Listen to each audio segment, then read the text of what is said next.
ishyamba ry'iby'Imana iherutse gukora, havayo inkoni yirukana dayimoni n'ibyana byayo na bya nyirakuru bigashwiragira. Amina. Bigashwiragira maze kubwira ntyo dayimoni ndongera manura supanete ndaryama. Yego. Ndaryama. Nko mu gitondo umuntu akangukiramo ndarota.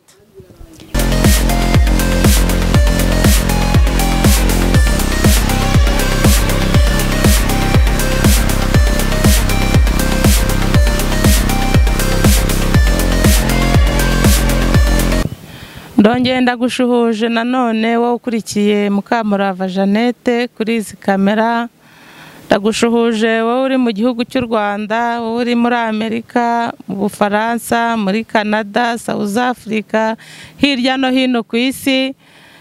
Nongeye nanone kubatumirira undi mutumirwa nk'uko nabibasezeranije ko mutazagira icyo mumburana, haba mu ndirimbo zo kuramya no guhimbaza Imana, haba mu ijambo ry'Imana. Hanyuma nk'uko mubibona imbere ya kamera hari umubyeyi nanone mwakunze muri benshi, bagiye bansaba, mwagiye munsaba ngo nzamubagarurire. Hanyuma rero nkaba musabye ngo abasuhuze anabibwire. Nongera kubwira wowe ugeze hano aribwo bwa mbere gukora subscribe, share, like na comment kugira ngo ibiganiro byose bica aha ngaha hagira na kimwe kigucika. Hanyuma rero Geraldine wasuhuza abadukurikiye ugakomeza ugahanura uko Imana yagutegetse. Karibu. Muraho neza torero ry'Imana. Nitwa Mukamana Geraldine, ndi umugore mfite abana 6 n'umutware. Ndi umukristo mu itorero rya Pentecote. Ndashima Imana ikomeje kubana natwe umunsi ku munsi, izina ryayo nirihimbazwe. Yangiriye umugisha rero wo kugaruka angaha kuri Mukamurava Jeannette. Tumaze iminsi tubana, nongeye kugirirwa ubuntu n'Imana bwo kuhaboneka. Hanyuma umunsi turaganira ijambo ry'Imana. Imana ishyize ku mutima wanjye ngo turiganire, hanyuma turifashirizwemo kandi turigiriremo ibihe byiza. Abantu rero bakomeje kujya babaza cyane bati se ko yagiye ataduhaye nimero, ko yagiye ataduhaye nimero.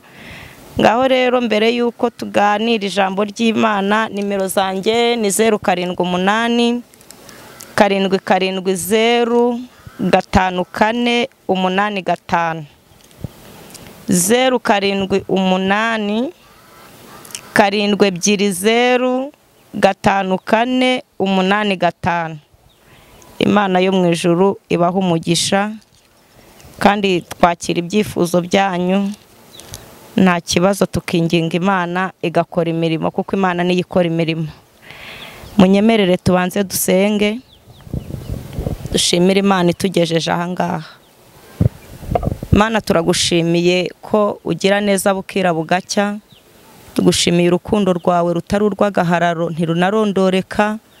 Urukundo rwawe rugera kuri bose kandi hose, turabigushimiye. Amen. Uduhaye ibihe byiza kuko uduhaye uyu munsi ngo tuwunezererwemo. Amen. Izina ryawe nirihimbazwe. Amen. Kandi ni wowe urinda umudugudu ntukenere abandi barinzi. Amen. Ni wowe utubereye maso. Ni wowe udasinzira ngo turamuke. Nubihimbarizwe. Tukigera imbere yawe rero imitima yacu iciye bugufi cyane kuko ni wowe ukwiye gushyirwa hejuru. Kandi ni ku ijambo ryawe rivuga, ryaravuze ngo umuntu wese ujya kuvuga ibyawe nabanza ave mu bidatunganye. Geraldine ni umunyantege nke w'inyama n'amaraso, nta nubwo byari bikwiye ko ari uhangara kuvuga ijambo ryawe muri iki gihe. ariko nunyezesha amaraso ndetse na bene data abo turi kumwe abazabyumva mu izina rya Yesu Kristo. Turasenze ngo umuntu wese akurweho icyaha n'igicumuro, imbabazi z'Imana zitubonekeho kandi zidutwikire, maze bityo tukugirireho umugisha. Muri iri sengesho indwara zikire, muri iri sengesho imbohe zibohoke, muri iri sengesho abaguye nibabyuke, muri iri sengesho ababuze uko bagira Imana nigira uko ibagenza.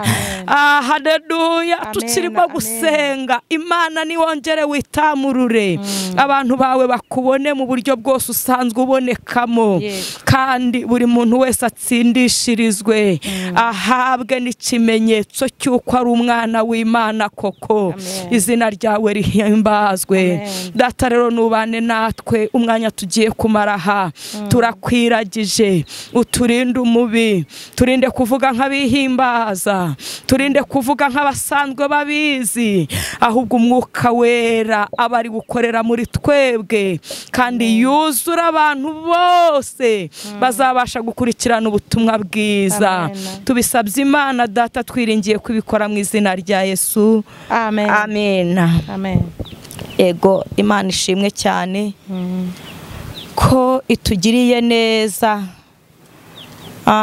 Nkunda umuririmbyi cyane cyane wuzuye umwuka wera wa 271.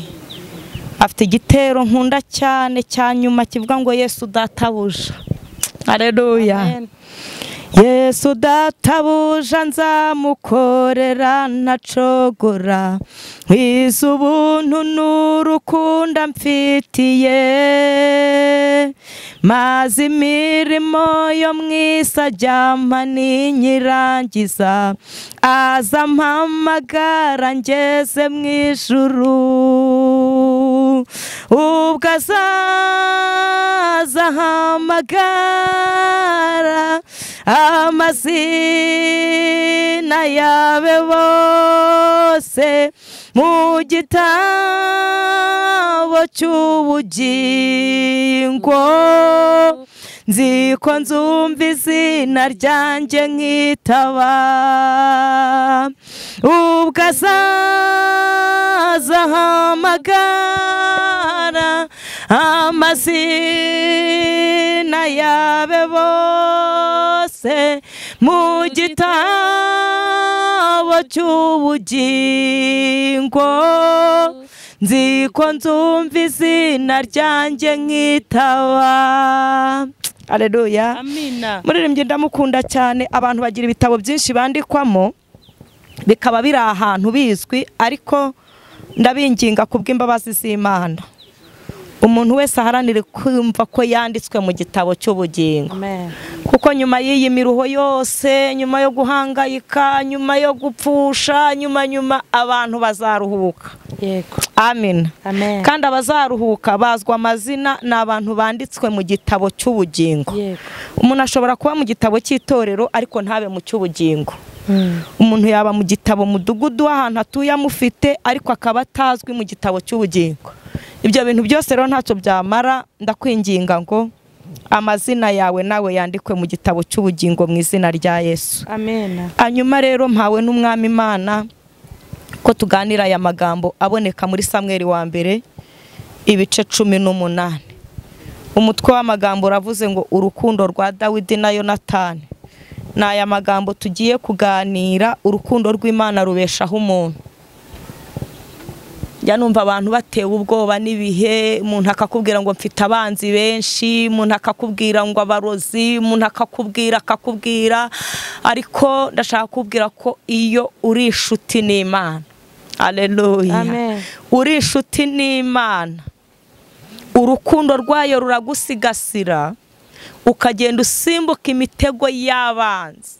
Kandi uri inshuti n'Imana ntigusiga gutyo, ikoherereza Yonatani. Yego. Hanyuma rero uyu ni Yonatani wa Sawuli, kandi Sawuli wagenzaga Dawidi. Ariko iyo umuntu abana n'Imana, ari inshuti n'Imana, Imana imukunda nawe ayikunda, imwoherereza umwuka wera. Amen. Kajya umumenera amabanga, turashima Yesu. Haleluya. Amen. Turashima Imana yaduhaye Yesu. Hanyuma turashima na Yesu wanze kudusiga twenyine. Manishi. Agahita asiga umwuka wera. Nkunda ijambo rivuga ngo azenda ku bya data. Haleluya. Amen. Abibamenyesha. Yigeze abwira n'abigishwa ngo nazi ari muri mwe muzakora ibiruta ibyo nakoze. Haleluya. Dushimye Imana yatwohereje Yesu, dushimye na Yesu waduhaye umwuka wera. Hanyuma dusome ijambo ry'Imana tuganire. Nuko Dawidi amaze kuvugana na Sawuli, umutima wa Yonatani uhera kuba gati gakubiranye n'uwa Dawidi. Kandi Yonatani akamukunda nk'uko yikunda. Maze uwo munsi Sawuli ajyana na Dawidi iwe, ntiyamukundira gusubira kwa se ukundi. Bukeye Yonatani na Dawidi basezerana isezerano, kuko yaramukunze nk'uko yikunze. Yonatani yijishura mu mwitero we yari yiteye awuha Dawidi, n'umwambaro we ndetse n'inkota ye n'umuheto we n'umukandara we. Nuko Dawidi akajya aho Sawuli yamutumaga hose akitonda. Sawuli amugira umutware w'ingabo ze, abantu bose barabyishimira, ndetse n'abagaragu ba Sawuli. Imana idufashe cyane. Amen. Akire neza ijambo ry'Imana. Turishimye Imana. Turacyavuga urukundo rw'Imana igirira umuntu yubashye akanayikunda, hanyuma rugatera Imana kugenda imukiza. Bakamutega n'ibico n'ibigoyi, bagakora ibintu byose, ariko uyu muntu kubera urukundo rw'Imana akabisimbuka. Imana ishimwe. Hanyuma dusomye ijambo ry'Imana, tari buvugeho ibintu byinshi, ariko ndashaka kubabwira urukundo rw'Imana rwayiteye kwijishura Yesu ikamuduha. Kandi babwire Yesu wadukunze akaturebe ari mu mibabaro, yabona ukuntu itorero ringana, ntiyihakane gupfa urupfu rw'umusaraba, ntaruveho ntabivemo. Haleluya. Ngira amatsiko iyo ndi mu bihe byiza byo gusenga nkashimira Yesu, hanyuma nkibaza iyo bigeramo hagati akabivamo. Nibaza ukuntu uyu munsi wa none tubayeho ari induru, ari intambara, kandi Yesu yaradupfiriye. Hanyuma yatemera kudupfira twari kuba bande. Ubu ngubu tuba tubayeho gute? Ariko turashima Yesu wemeye kudupfira. Hanyuma rero urukundo rw'Imana rugira ibimenyetso, nk'uko n'urukundo rw'umuntu n'undi rugira ibimenyetso. Turaza kuvuga kuri ibi bimenyetso byemezaga Yonatani ko akunda Dawidi. Siko Bibiliya ivuze ngo yamukundaga nk'uko we ubwe yikunda. Haleluya. Amina. Akamukunda akanabimugaragariza kugera ku kigera atageza agundira ubwami nk'umwana w'imfura ya Sawuli. Amen. Ngo abugundira avuga ati ubwami bwa data, intebe ya data ni ngewe Yonatani ugomba kuyicara. Ariko ngo abonye Dawidi, amenye urukundo Dawidi akunda Imana, amenye ukuntu abana n'Imana, bimutera kumukunda nk'uko yikunda. Haleluya. Kandi buriya ni byiza iyo ukunze umuntu urimo Imana, ubukunze Imana cyane. Bene data, ukunze umuntu urimo Imana, ubukunze Imana. Yonatani yakunze Imana yikundira muri Dawidi. Yes. Asanga suko byagenda, hanyuma yakoze ibintu tusomye hano muri iri jambo ryitwa kwijishura. Haleluya. Amina. Ibintu byitwa kwijishura. Afata umwenda we, umwitero. Amen. Amaze kuwijishura awuha Dawidi. Amina. Hanyuma ntekereza ko Dawidi aho yari yicaye yavugaga ati ubwami Imana yamvuzeho ndimo ndabona ngenda nigera. Haleluya. Ariko ngo amaze kwijishura umwitero wonyine abona ntuhagije, kuko nawe si we yambaraga wenyine. Imana ishimwe. Amen. Urukundo rutera umuntu kwijishura. Urukundo rutera umuntu kwijishura. Amen. Amen. Ijambo ryitwa kwijishura. Ubitewe n'urukundo, utabitewe no kugira ngo mbese bakwemere, utabitewe no kugira ngo icyubahiro kiboneke, utabitewe urukundo gusa rutera umuntu kwijishura. Ngo amuha umwitero, awumuhana n'inkoni. n'inkota awumuhana n'umukandara. Imana ishimwe. Hanyuma Dawidi ngo yari afite akandi kantu keza Bibiliya ivuze ngo kitwa kwitonda aho yajyaga ahariho hose. Data tugirire neza. Amen. Hanyuma ibigwi bya Dawidi ku rugamba bimukururira umwanzi. Yambwira abantu ngo nubona ufite abanzi benshi ntukagire ubwoba, ujye umenya yuko uri mu ruhande rw'Imana. Ko udafite ibintu bikurwanya uri aho ngaho udamaraye, uzamenye ko inzira ijya mu ijuru rwose kuyiyoba byoroshye, biroroshye.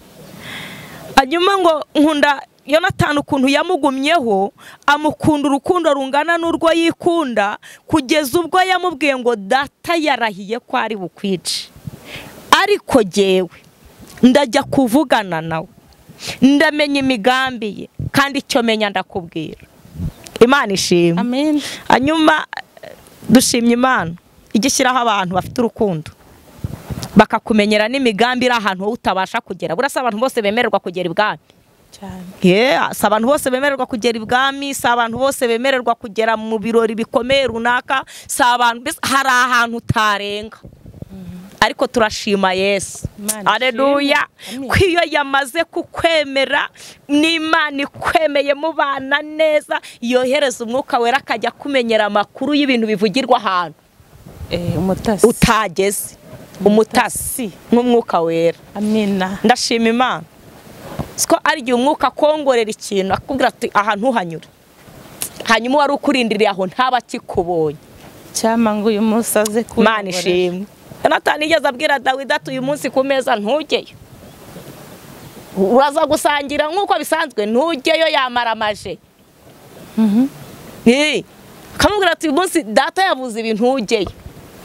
Imana ishimwe. Niko kwa kundi igidutumaho ubwira ati baguciriye igico, uburozi buri inyanaka. Hari nabo njya numva babwira ngo amahembe ngo nuko ngo bayaguriye ibunaka ngo byakorewe ikibungo. Uzi ibintu bikorerwa ikibungo uri i Kigali, ongera untumeho Mana ukabimenya. Ongera untumeho. Haleluya. Imana yongere ibane n'abantu bayo mu buryo bw'umwuka wera, ku kigero ikumenyesha imigambi y'ibyenda kuba bitara. Birahita bituma ihahamuka abantu bagendana rishira. Siko Dawidi iyo bamubwiraga bati gahunda no kujya gutera abafilisiti, havuga ati jewe Imana ipe ko yaranyemereye gusa. Haleluya. Yahitaga agenda nta bwoba. Sawuli yamwanze kugera ku kigero amushingira umukobwa ngo amubere umutego, kugira ngo azabone uko amushyikira, yabone uko amufata gusa. None ijambo ririmo bundi yubana n'Imana igikundiro kirizana. Nkange Gerardine sinakwinginga ngo nkunde umuntu akikubona tegetswe guhita gukunda. Bundi ukwiye kungirira imbabazi ko mbana n'Imana y'inyembabazi. Nanjye nashidutse byaje. Imana ishimwe. Nge sinakwinginga ngo nkunde, ahubwo nkwiye kubana n'Imana itera umuntu igikundiro kugeza ku rwego ndeba wari bungirire nabi, umwuka akabivuga. Haleluya. Amen. Ndashima umwuka utanga amakuru kandi abayizewe. Ntabwo ari amakuru ameze nk'ayo mu mugoroba w'abagore ntibivamo. Oya, ni amakuru atangwa n'umwuka wera. Mbese ni ibintu biba byabereye mu ijuru. Haleluya.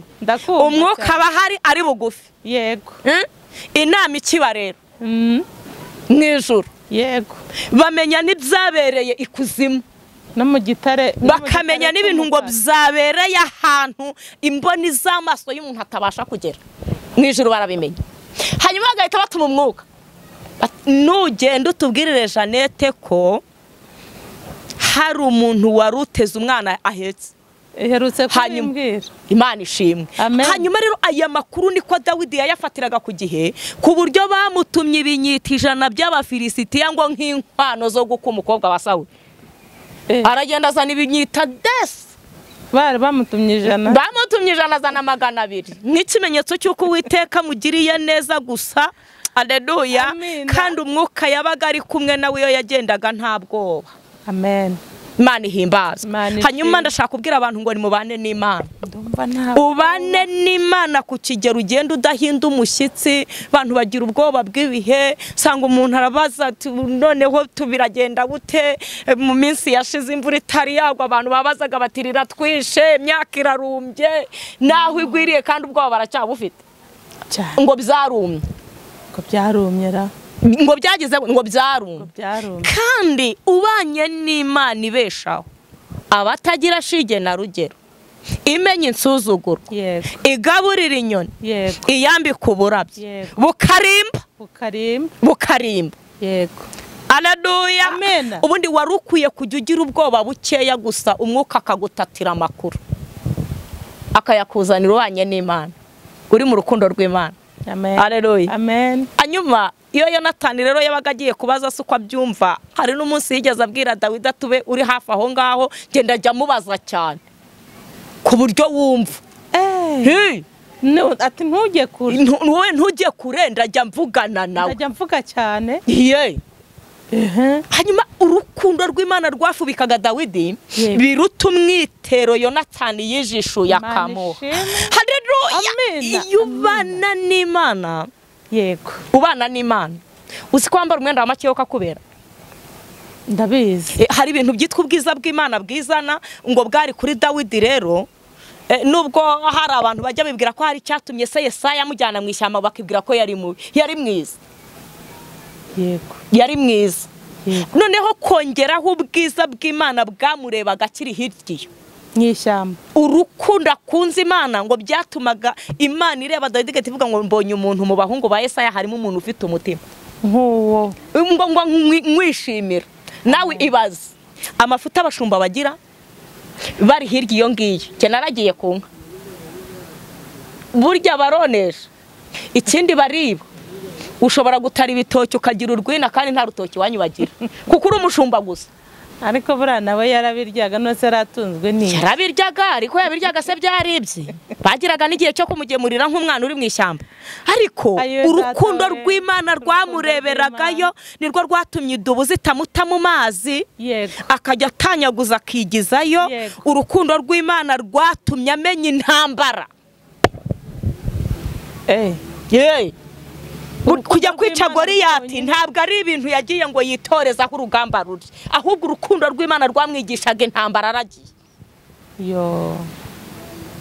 Kuko nirwo rwamureberaga rukahita ruvuga ruti Dawidi uzaba umwami kandi nta muntu waba umwami ataraciye mu gisirikare. Yego.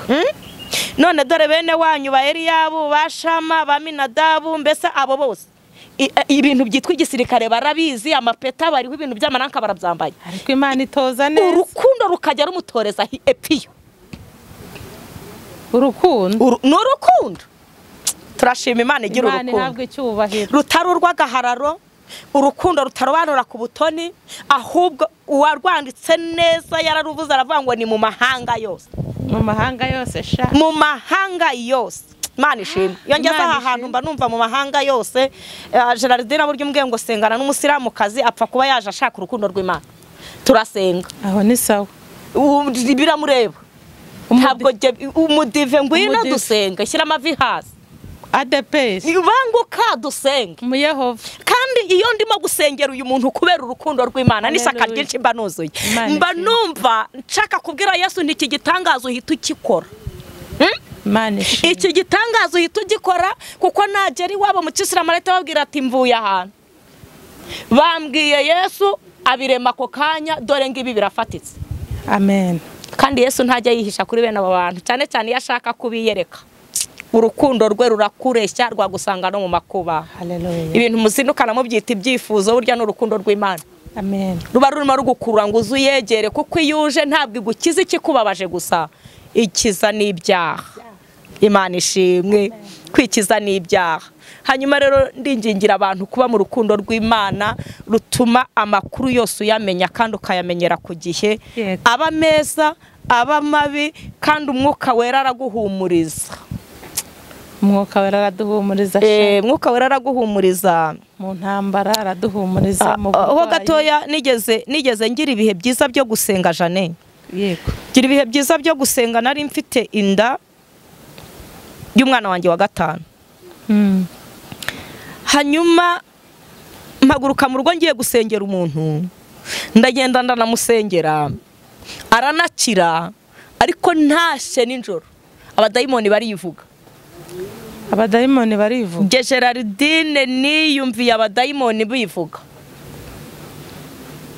bavugiye muri nde barivuga cyane amajwi aramenengana ndabyuka nzinga supanete ngo njye numva ukuntu ayo majwi amenengana barivuga bati twashatse ibintu byo kukwica byanze none kubera ko tujya kwica umugore utwite tugasanga wahageze kandi abadayimoni ntabwo bavuga ngo wa mugore wakagore basuzugura bate barambwira bati rero iyi ndayo kuko yayindi wa wundi yayikize itabaye ikimuheramo iyi yo izakwica